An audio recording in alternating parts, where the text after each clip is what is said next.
사랑하는 성도 여러분, 오늘 이 본문의 말씀은 우리에게 우리 신앙의 가장 중요한 것을 점검해 볼 것을 도전하고 있습니다. 여기 대부분 우리 52년 된 우리 교회에 오늘 신앙생활이 며칠 안 된 분은 대부분 없습니다. 대부분 수십 년을 신앙하신 분들이 또 그 자녀들이 여기에 대부분 계십니다. 그러나 우리가 매주, 매 새벽, 매 순간 예배하는 그 하나님, 그리고 항상 우리 예배에는 이 말씀이 기준이 되어 있습니다. 이 말씀, 하나님의 말씀, 이 말씀이 가는 데까지 가고 멈추는 곳에 멈추는데 이 말씀이 궁극적으로 우리에게 무엇을 가르쳐주고 있습니까? 유대인들은 책의 민족이고 우리 신앙인들은 모든 근거를 이 하나님의 말씀에 두고 있습니다. 우리의 모든 경험과 우리의 모든 것이 이 하나님의 말씀에 비춰봐서 아니다 싶을 때는 과감하게 버리는 것입니다. 하나님의 말씀이 내 발의 등이요 내 길의 빛입니다. 이 말씀이 그러면 궁극적으로 무엇을 가르치고 내 영혼에게 오늘 말씀하고 있습니까? 오늘 요한복음은 우리가 읽었던 5장 39절에 47절은 지금까지 읽었던 모든 요한복음과 그 다음에 요한복음 5장 1절에서 38절까지의 내용을 한마디로 요약합니다. 우리가 저번 주에 보았던 말씀은 예수님께서 이 땅에 오셔서 신성을 가지고 하나님이신 그분이 역사를 해갑니다. 그걸 믿고 따르는 제자들도 있고 강력하게 반대하고 모든 일에 예수님과 대책을 이루며 예수님을 거부했던, 예수님을 받아들이지 않았던 사람들이 있었습니다.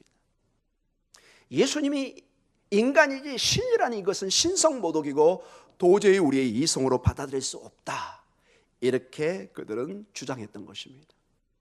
예수님은 말씀하십니다. 너희의 주장이 그러느냐?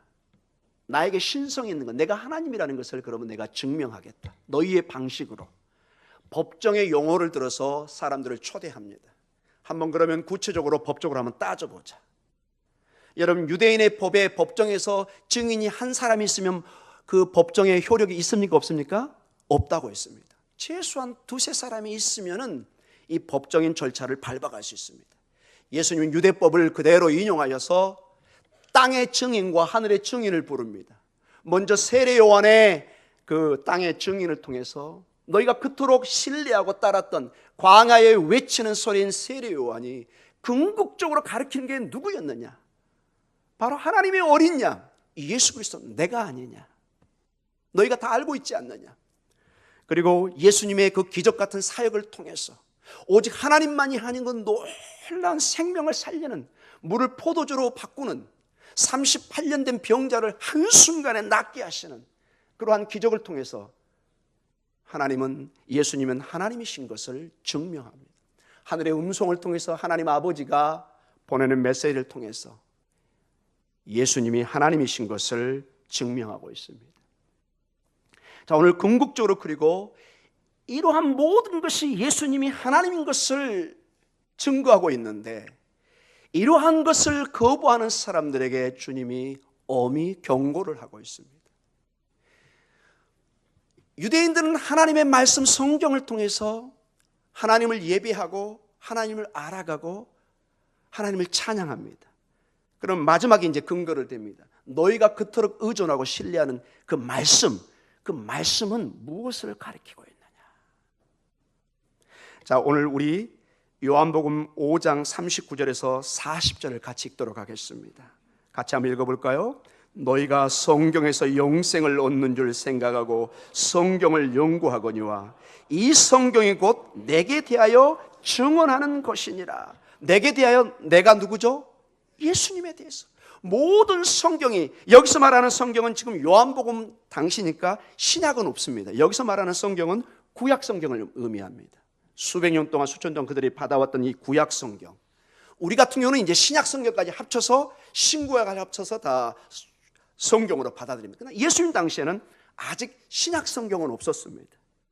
구약 성경이 구체적으로 무엇을 가르치냐, 무엇을 증언하느냐? 내게 대하여, 예수님에 대해서 증언한다고 얘기하고 있습니다. 그러나 40절로 그들에게 말씀하십니다. 같이 읽어볼까요?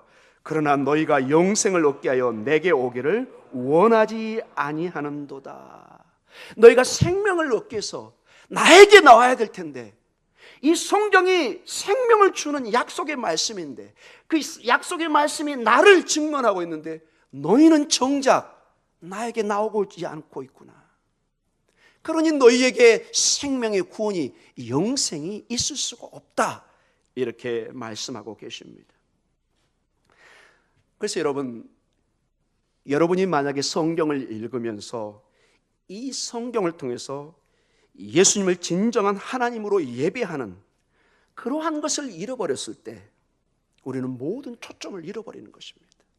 성경이 가리키는 이 목적, 예수 그리스도를 증언하는데 우리가 성경을 보면서 이 예수님을 만나지 못한다면 어떠한 우리의 성경 지식과 어떠한 성경 공부와 그 어떤 것도 무의미해지는 것입니다. 여러분 봐보세요. 여러분 제 손가락을 봐보세요. 제 손가락이 밤에 달을 가리킵니다. 여러분 달을 보십시오. 그러면 여러분 제 손가락을 봐야 되나요? 어디를 봐야 되나요? 달을 보셔야 됩니다. 근데 많은 분들이 이 손가락만 보면서 이렇게 얘기합니다. 목사님 달이 안 보이는데요. 아니요, 여길 보지 마시고 제가 가리키는 달을 보세요. 근데 끝까지 눈을 안 드는 분이 있습니다.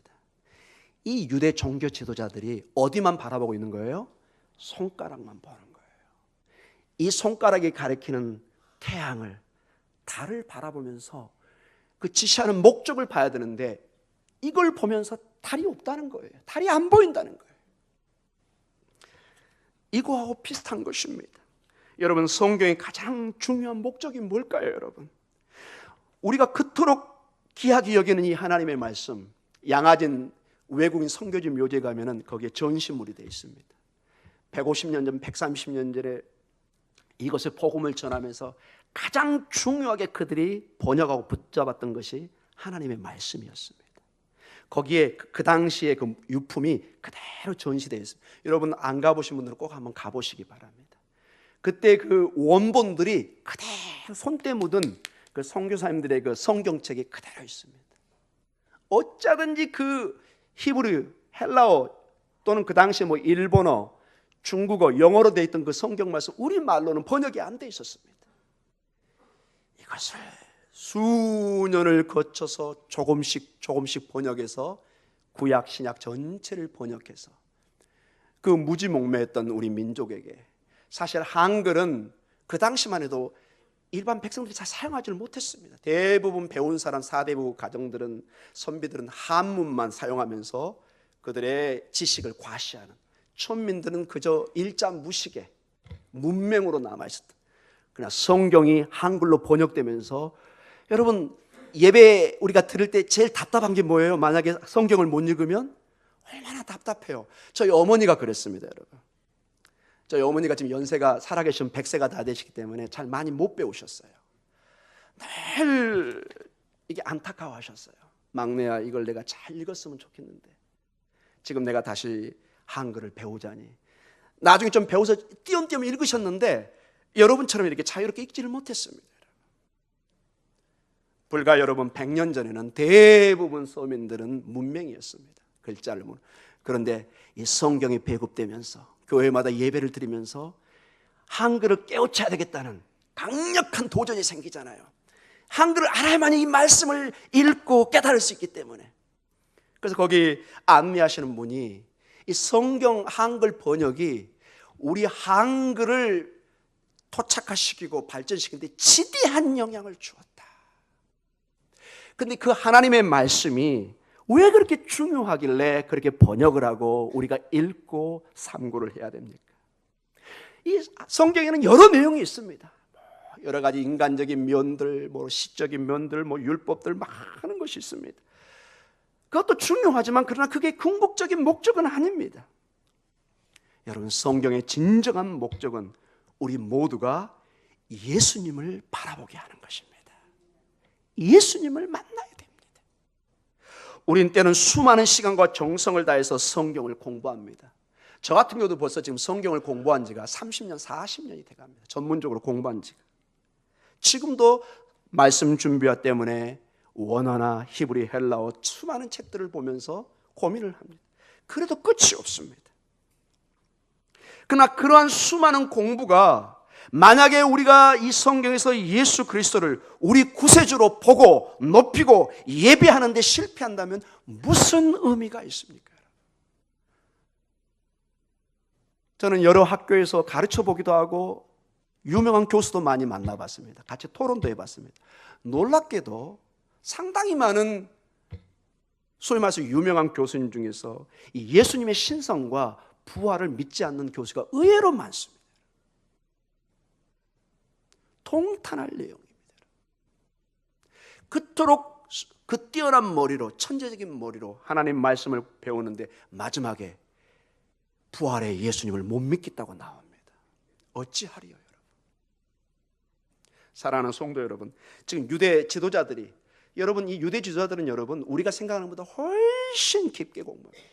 이만한 4살, 5살 꼬마들 때부터 예시바라는 특별한 유대인 학교를 다니게 합니다. 그때부터 우리가 서당에서 공부하듯이 맨날 소리내 읽고 지나가면 막 그 읽는 소리가 막 크게 들립니다, 여러분. 평생을 말씀을 읽고 배우고 그럽니다. 그런데도 이 예수님을 정작 모른다면 무슨 의미가 있겠습니까, 여러분? 모든 것에 실패한 것입니다. 우리가 성경을 통해서 예수님을 보지 못하는 것은 우리는 성경의 목적을 잘못 이해했기 때문에 그런 것입니다. 성경을 근본적으로 출발한 이 성경을 접하는 우리의 태도에 문제가 있는 것입니다. 주변에 보면은 많은 좀 배웠다는 분들을 보면 성경을 고대의 신화나 동화처럼 생각하는 사람도 있습니다. 이솝 우화 또는 어떤 위인전 비슷하게 보는 사람도 있고, 학문적으로 그 당시 문화나 어떤 역사를 연구하는 사람도 의외로 많이 있습니다. 좋습니다. 그러나 그런 사람에게 이 생명의, 이 신앙의 문제를 논하면 의외로 당황하는 것을 보게 됩니다. 그분들이 같이 기도하자고 그러면 기도를 전혀 하지 못합니다. 여러분, 우리 함께 되게 기도하지만 여러분, 기도하는 게 생각보다 어렵습니다. 이게 영적인 문제라 같이 기도하자고 그러면 굉장히 당황하는 사람이 의외로 많습니다. 이게 잘 안 믿어지면 한번 여러분 친구들에게 한번 얘기해 보세요. 기도 절대로 쉽지 않습니다. 이게 영적인 하나님과 교제이기 때문에 인간적으로 하고 싶어도 입이 잘 안 떨어집니다. 그리고 어떤 사람은 성경을 볼 때 윤리 도덕적으로 본 사람이 있습니다. 맹자나 공자처럼 유명한 어떤 논어책 같이 어떤 책으로 해서 그저 유익한 책, 자녀들에게 얘기합니다. 이건 유익한 책이니까 참고해서 보아라. 여러분, 성경은 참고해서 볼 책이 아니라 그 말씀이 바로 생명인 줄 믿습니다. 윤리 도덕이 분명히 있습니다. 그러나 거기에 머물러 있으면 성경의 목적을 보지 못하는 것입니다. 손가락만 보고 가리키는 달을 보고 있지 못하는 것입니다. 또는 요즘에 이단 중에 주로 많은데요, 이 성경을 신비의 척 또는 비밀 코드, 바이블 코드라 혹시 말 들어보셨나요? 성경을 통해서 노스트라다무스의 무슨 예언이 성취된 비밀 코드를, 비밀 법을, 미스터리를 발견한다, 이렇게 연구하는 사람이 있습니다. 흥미있는 일이지만 전혀 성경은 그런 식으로 써 있지 않습니다. 여러분, 단언적으로 얘기하는데 2000년 교회의 역사에 아직도 우리가 모르고 있는 비밀이 있다면 그건 이상한 겁니다, 여러분. 여러분, 그렇게 생각되지 않으세요? 그러면 여러분과 저는 지금까지 뭘 믿어온 거예요? 아직도 어떤 이단처럼 아직도 우리가 이해 못하는 비유가 있고 비밀이 있다면 그것처럼 황당한 일이 어디 있나요? 2000년 교회의 역사가 다 흔들려 버리는 것입니다. 여러분, 이해가 되시나요? 그래서 여러분, 이단에 문제가 있는 거예요. 그들만이 지식을, 지혜를 가지고 있다. 이게 소위 말해서 영지주의, 그노시즘이라는 거죠. 이게 사도 바울 당시에 편만했던 이단입니다. 이단. 어떤 집단이 나타나서 자기들만이 빛을 보고 자기들만이 성경의 진리를 알고 모든 교회는 잘못됐다고 얘기하는 사람입니다. 큰일 날 소리입니다. 여러분, 하나님의 비밀은, 하나님의 비밀의 코드는 예수 그리스도입니다. 그거 외에는 없어요, 여러분. 그 외에 다른 것을 가져서 교회를 흔드는 사람은 제가 단언합니다. 지옥의 땔감이 될 것입니다. 용서할 수 없는 일입니다. 하나님의 말씀에 더하거나 빼는 사람은 생명책에서 빼버립니다, 여러분. 성경에서 예수 그리스도 외에 다른 것으로 우리를 현혹하는 그 어떤 가르침도 우리는 용납하지 않습니다. 저희 교회는 모든 것에 용납하려고 합니다. 그러나 근본 이런 신앙에 도전하는 그런 어떠한 예수 그리스도에 대한 신앙의 도전은 저희는 목숨을 걸고 대항해야 될 줄 믿습니다. 어떤 권세도 어떤 가르침도 이 가르침을 도전할 수는 없습니다. 성경의 근본적인 목적은 이 예수 그리스도가 우리의 구세주라는 것입니다. 이분을 통해서만이 하나님께 나아가는 것입니다. 사랑하는 성도 여러분, 성경의 목적을 하나님께서 구원자를 보내 인류를 죄로부터 구원한 것을 보지 못하면 무엇을 우리가 배우는 의미가 있겠습니까? 모든 구원의 계획이 예수 그리스도 안에 성취되었다, 이것을 아멘으로 받는 것입니다. 복잡한 내용이 많습니다. 그런 거는 여러분 저 같은 또는 학자들에게 맡기면 됩니다. 여러분 그렇게까지 공부 안 하셔도 됩니다. 그렇게 시간이 되면 하셔도 되지만은 그렇게 머리 싸움해 가면서 영어, 독일어, 불어, 아카디언, 히브리어, 헬라 몰라도 됩니다. 여러분이 무식하게 되라는 말은 절대로 아닙니다. 그러나 그 정도 영역이 가면 그건 전문 영역입니다. 정말로 우리가 알아야 될 게 뭘까요? 예수님을 알아야 됩니다. 예수님이 믿어져야 됩니다. 이 예수를 내가 믿을 때 내가 죽으나 산다는 그러한 믿음이 내 심장을, 내 영혼을 두드려야 됩니다. 예수님만이 우리에게 진정한 위로와 회복을 줄 수 있습니다. 이 예수님을 놓치면 여러분, 성경은 단언해서 얘기합니다. 모든 것을 놓치는 것이다. 그래서 성경의 모든 것은 이 예수님을 알도록 사인을 보내는 것입니다. 그 기적과 그 이적과 그 모든 가르침이 이 예수님이 하나님이시라는 것을 계속 가르치는 것입니다. 이 예수님께 나아갈 때만이 생명이, 소망이, 희망이, 고침이, 치료가, 회복의 역사가 일어나는 것입니다. 그래서 성경을 공부하면서 예수님을 보지 못하고 예배하지도 못하고 순종하지도 못한다면 이 성경 공부는 한마디로 전도서의 고백과 동일합니다. 헛되고 헛되고 헛되도다. 아무리 그 사람이 신학 박사고 소용없습니다. 이 예수님을 알지 못하고 이 예수님을 고백하지 못하고 이 예수님을 붙잡지 못하면 그 지식이 그 사람을 망하게 하는 것입니다. 그 어떤 것도 이 하나님의 비밀, 이 생명의 진리를 대신할 수는 없는 것입니다.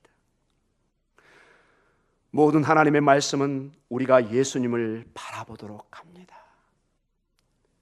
그래서 어떤 분은 이런 질문도 합니다. 우리 김진학 목사님은 삼위일체에 좀 빗나간 것 같다. 왜 성부 하나님을 많이 강조 안 하고 성령 하나님을 많이 강조 안 합니까? 강조 많이 안 하십니까? 왜 예수님만 그렇게 강조합니까? 사랑하는 성도 여러분, 제가 누구보다도 여러분도 마찬가지, 저도 마찬가지고 삼위일체 하나님을 부인합니까? 아니죠. 우리는 누구보다도 성부 하나님을 높입니다. 아멘이죠? 성령 하나님을 높입니다. 근데 왜 예수님을 이렇게 높입니까?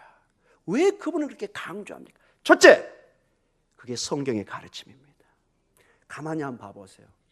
아버지 하나님이 하신 일을 봐보세요. 아버지 하나님은 어찌하든지 그 아들을 높이기를 원합니다. 내가 기뻐하는 자다, 그의 음성을 들어라. 이제 곧 우리가 요한복음 6장을 볼 텐데 제자들이 묻습니다. 주님, 우리에게 아버지의 일이 무엇인지 가르쳐 주십시오. 아버지의 일이 무엇인지. 주님이 이렇게 얘기합니다. 사랑하는 제자들아, 아버지의 일은 그가 보내신 일을 믿는 것이다. 그가 보내신 이가 누군가요? 그의 아들입니다.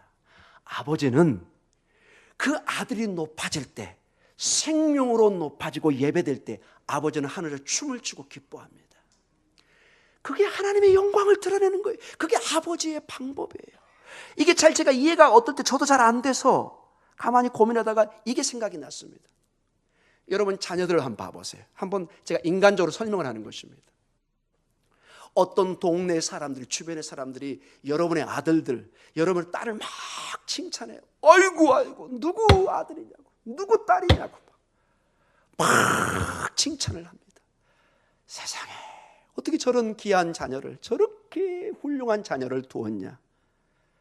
누가 여러분 가득 여기에 기쁨과 웃음과 기쁨이 넘치죠? 대답을 크게 해주시기 바랍니다. 부모님이 너무너무 기뻐합니다. 동네에서 막 소문이 들려요. 누구누구 자식 너무너무 훌륭하더라. 너무너무 예의 바르더라. 부모는 너무너무 감사해서 되게 자식 자랑하면 팔불출, 아내 자식 뭐 자랑하면 팔불출이라고 그러는데, 뭐 아내는 좀 죄송합니다. 좀 여기 잘못 얘기하면 좀 혼날 것 같은데 좀 뒤로 해놓고, 자식은 부모가 이게 모든 걸 내려놔 버립니다. 자식이 잘 되면요, 막 핸드폰이 괜히 막 만져져요. 누구한테 알려주고 싶어요.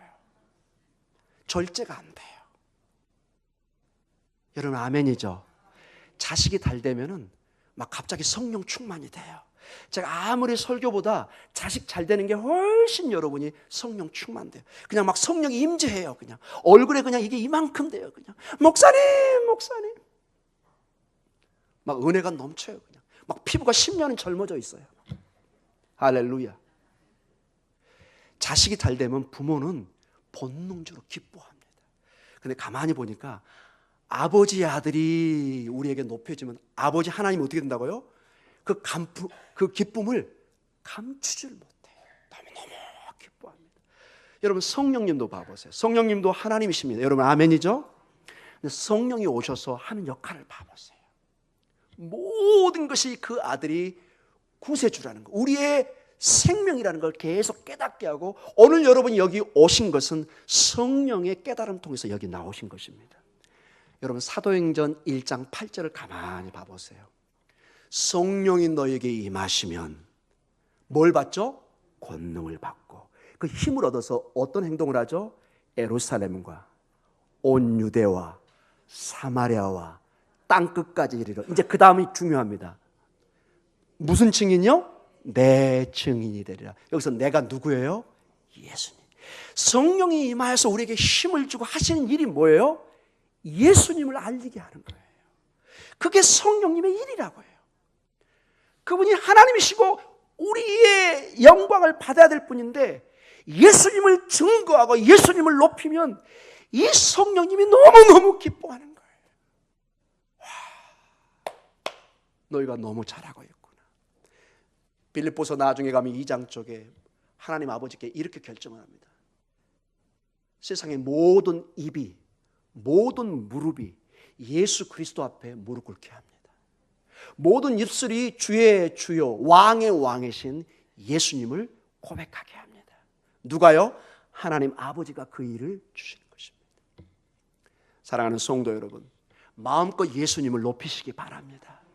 그 예수님을 통해서 아버지 하나님을, 성령 하나님을 보시면 정확하게 성경이 의도하는 목적을 보는 것입니다. 그래서 여러분, 오늘 성경의 목적을 다시 한번 5장 39절을 다시 한번 읽도록 하겠습니다. 같이 읽습니다. 너희가 성경에서 영생을 얻은 줄 생각하고 성경을 연구하거니와 이 성경이 곧 내게 대하여 증언하는 것이니라.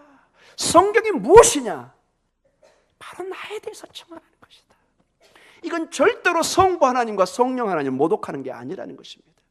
하나님 아버지와 성령님께서 그렇게 목적을 두시고 이 말씀을 주시고 이 아들을 통해서 영생, 즉 구원의 생명을 주신 것입니다. 이러한 사건이 유명하게 나온 것이 이 엠마오 사건이라는 것입니다. 이걸 마지막 보면서 결론을 내리기를 원합니다. 누가복음 24장 25절에 27절에 보면은 엠마오 사건이 나옵니다. 이 배경이 여러분 잘 알다시피 예수님께서 십자가에 죽으시고 부활하셨는데 많은 제자들이 이 부활을 믿지를 못했어요. 아직 보지를 못했기 때문에. 그래서 낙심과 낙심 속에 다 뿔뿔이 흩어졌습니다. 일부 저 갈릴리 온 사람들은 저 갈릴리 호수로 가서 어부 생활을 하고, 여기 엠마오로 가는 두 제자는 예루살렘에서 약 한, 이게 이제 엠마오 지역이 어디냐에 따라 다르긴 한데 대충 한 25리 정도, 7km 내지 한 11km 반경 속에 있습니다. 하루 걸어서 갈 수 있는 꽤 먼 거리입니다. 제가 걸어보려고 했는데 힘들어서 그냥 차로 가긴 했는데요. 하여튼 예루살렘이 800고지인데 밑에쯤 있습니다. 그래서 이렇게 쭉 내려서 길을 따라 내려가서 약 한 25리 정도를 걸어가는 길에 있습니다. 이 제자들이 실망해서 가는데 어떤 한 사람이 이렇게 다가옵니다. 대화를 나눕니다. 근데 이 제자들은 그분이 누군지를 몰라요. 아직 영안이 아직 열리지가 않았어요. 그때 실망한 그들에게 이 한 분이 사실은 예수님이 성경에 대해서 설명하기 시작합니다. 이 설명을 두고 눈이 딱 뜰 때 예수님이 보이고 예수님이 사라지기 시작해요.